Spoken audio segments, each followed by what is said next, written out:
یه چیزی من بگم جدا از حالا شوخی، بلند شو حرکت کن، هیچی نمیشه. به خدا من خودم همین الان میگم آجی برای چی نگران باشم، صفر بشم به تخمم.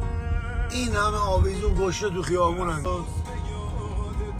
از هیچی نترس. مسافری میخوای بری، میخوای تصمیم بگیری هنوز از تو خونت ایران بیرون نیومدی، یا تو ایرانی میخوای یه شهر دیگه بری، یا میخوای هر کاری بکنی، از هیچی نترس. گول زندگی خودت داداشی خودتی، هیچ کی حریف تو نیست. تمام انسان‌های دیگه همون پاوری دارن که تو داری، شاید اصلا پاور تو بیشتر باشه. این آدمایی که تا حالا از زندگیتون تکون نخوردین، کار نکردین، شما غولایی هستین برای خودتون. چون امثال من و احسان اسلامی زورمو زدم که اینم. شمایی که صفر هستین، هیچ کاری نکردین، تویی که مثلا اهل فنی ترک نکردی، من همه زورمو زدم دیگه، چکیده من این ان شده. فهمیدی؟ حرف منو گوش کن برادر.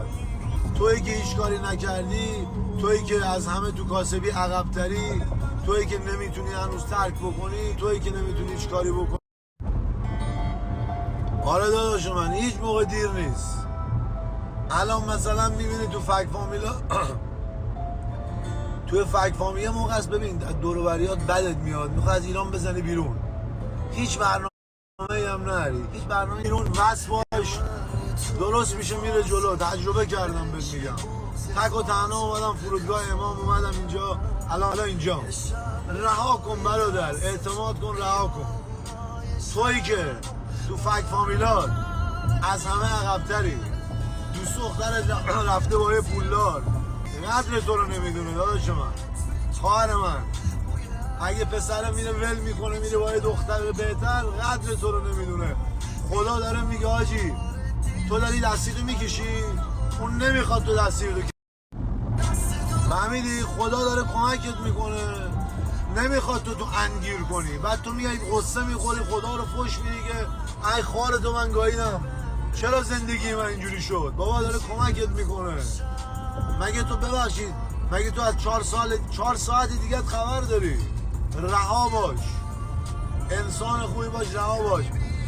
کسایی که دوباره میگم تو فامیل پسر خاله، پسر عمه، برادر وضعش خوب شده، غصه نشین، نخور برادر من.